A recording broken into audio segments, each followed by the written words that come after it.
रघुकुल रीत सदा चली आई, प्राण जाई पर वचन न जाई।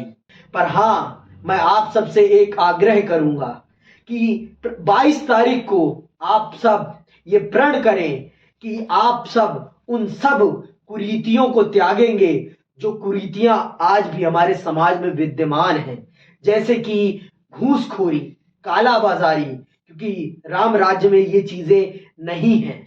राम राज्य का आदर्श लेकर चलें, अपने बच्चों को आप राम को पढ़ाएंगे। मैं आपसे एक और आग्रह करूंगा कि आप सब उस दिन भारत में बने दियों का प्रयोग करें, चाइनीज उत्पादों का प्रयोग ना करें अपने घरों को सजाने के लिए, क्योंकि प्रभु श्री राम ने हमेशा स्वावलंबी बनाने का प्रयास किया है इस भारत को, हमेशा।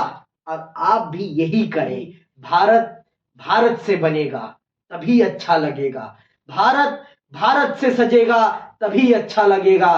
भारत में अगर ऐसे उत्पादों को लाया जाए जो भारत के विरोध में काम करते हैं तो भारत सुंदर नहीं दिखेगा। तो मैं आप सबसे आग्रह करूंगा कि 22 तारीख को आप भारत की मिट्टी से बने दियों का प्रयोग करें और अपने घरों को सजाएं। अब जो भी है, 22 तारीख को सरकार ने हट कर लिया है तो होगा ही, मना तो किया नहीं जा सकता। और हमारे चारों शंकराचार्यों की बात तो मानी नहीं जाएगी।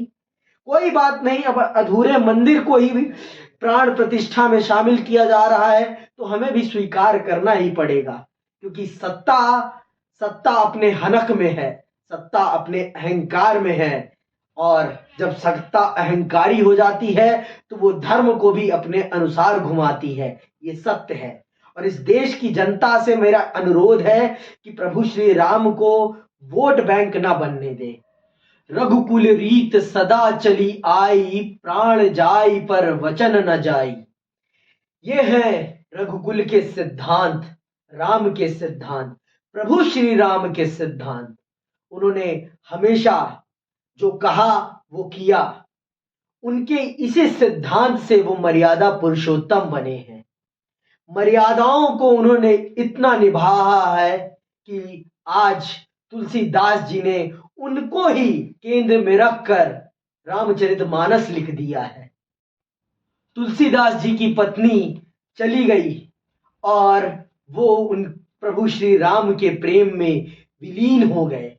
ये है राम, और आज भी फिर स्थापित हो रहे हैं राम, फिर इस धरा को पवित्र करने आ रहे हैं राम, और भारत तैयार है उनके स्वागत के लिए। 22 तारीख को प्रभु श्री राम की प्राण प्रतिष्ठा है और भारत तैयार है उस प्राण प्रतिष्ठा में सम्मिलित होने के लिए, प्रभु श्री राम को इस धरा पर पुनः स्थापित करने के लिए।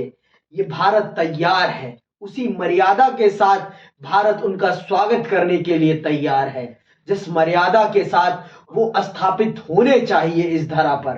पर हाँ, मैं आप सबसे एक आग्रह करूंगा कि 22 तारीख को आप सब ये प्रण करें कि आप सब उन सब कुरीतियों को त्यागेंगे जो कुरीतियां आज भी हमारे समाज में विद्यमान हैं, जैसे कि घूसखोरी, कालाबाजारी, क्योंकि राम राज्य में ये चीजें नहीं हैं। राम राज्य का आदर्श लेकर चलें, अपने बच्चों को आप राम को पढ़ाएंगे।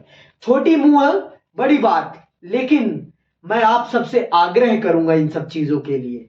मैं आपसे एक और आग्रह करूंगा कि आप सब उस दिन भारत में बने दियों का प्रयोग करें, चाइनीज उत्पादों का प्रयोग ना करें अपने घरों को सजाने के लिए, क्योंकि प्रभु श्री राम ने हमेशा स्वावलंबी बनाने का प्रयास किया है इस भारत को, हमेशा।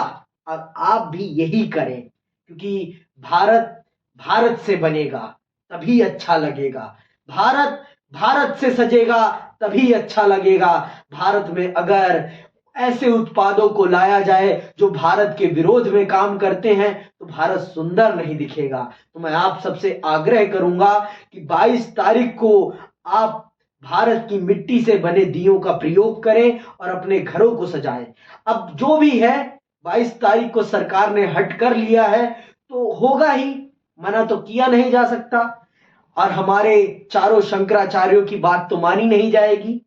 कोई बात नहीं, अब अधूरे मंदिर को ही भी प्राण प्रतिष्ठा में शामिल किया जा रहा है तो हमें भी स्वीकार करना ही पड़ेगा, क्योंकि सत्ता सत्ता अपने हनक में है, सत्ता अपने अहंकार में है। और जब सत्ता अहंकारी हो जाती है तो वो धर्म को भी अपने अनुसार घुमाती है, ये सत्य है।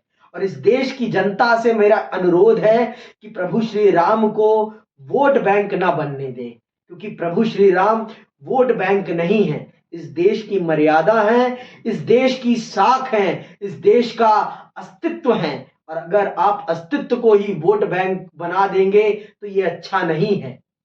आप कभी भी धर्म के नाम पर वोट मत डालिए, ये मेरा अनुरोध है। और आप जो चाहें वो करें, मैं अनुरोध कर सकता हूं, छोटी मुंह बड़ी बात कर सकता हूं, और इसके लिए मैं क्षमा प्रार्थी भी हूंगा अगर किसी को बुरा लगे तो। लेकिन ये सत्य है कि प्रभु श्री राम का राजनीतिकरण ना किया जाए तो और अच्छा है। लेकिन क्या कहा जा सकता है, प्रभु श्री राम वो तो अपने वचनों पर हमेशा अडिग रहे, लेकिन आज कहां कौन नेता है जो अपने वचनों को पूरा करता है? कहां है कोई आज का नेता? बस राम नाम का दिखावा है, और राम नाम पर आज लूट चल रही है। बहुत से लोगों ने फेक प्रोफाइल बनाए हैं प्रसाद वितरण के, दर्शन के, और लूट रहे हैं इस भारत को। तो अब आप निर्धारित करिए कि राम को क्या बनाना है, राम को इस देश की मर्यादा बनाना है या राम को व्यापार का माध्यम बनाना है, ये आप निर्धारित करिए। ये मैं निर्धारित नहीं कर सकता अकेले, हम सब अगर निर्धारित करेंगे तो ये संभव हो पाएगा।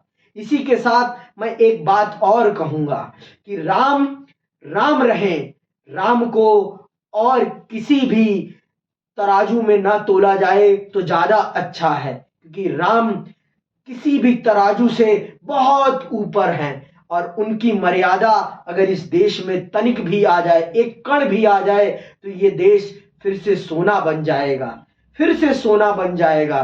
और मैं राम मंदिर के बगल में जो मुस्लिम परिवार है उसका बहुत कृतज्ञ हूं, क्योंकि उन्होंने अपने घर को दिया है उस दिन भंडारे के लिए, और यही भाईचारा इस भारत को आगे बढ़ाएगा। और मैं सभी मुस्लिम भाइयों से अनुरोध करूंगा कि 22 तारीख को राममयी हो जाएं और राम को पढ़ें, राम को समझें, और राम के राज्य पर सब आगे बढ़ें, क्योंकि उन्होंने कभी किसी के साथ भेदभाव नहीं किया है। सब प्रेम, सब भाईचारे के साथ चलें और राम को वास्तविक रूप में इस देश में स्थापित करने का प्रयास करें। इससे ज्यादा मैं कुछ नहीं कहूंगा, क्योंकि छोटी मुंह बड़ी बात हो जाएगी। बहुत से लोग आते हैं और कमेंट में फिर अपशब्द कहते हैं, तो वो अच्छा नहीं लगता। इसीलिए बहुत लोग ये भी कहते हैं कि अभी तुम्हारी उम्र क्या है, ज्ञान को उम्र से तोलने लगते हैं, समझ को उम्र से तोलने लगते हैं, तो वो मुझे अच्छा नहीं लगता। लेकिन क्या है, राम के सिद्धांतों का अनुसरण करना है, क्योंकि राम बहुत ही शालीन है। राम ने तो उसे भी कुछ नहीं कहा जिसने उनकी पत्नी का अपहरण किया। जब वो युद्ध मैदान में आए तब उन पर प्रहार किया, नहीं तो एक बार भी उन्हें अपशब्द नहीं कहा। राम ये हैं। राम की मर्यादा का मैं थोड़ा सा ज्ञान लेना चाहूंगा, और आप सब भी कमेंट बॉक्स में जरूर दें जो आपने राम से सीखा है। इसी के साथ मैं आप सबसे विदा लेता हूं। जय हिंद, जय भारत।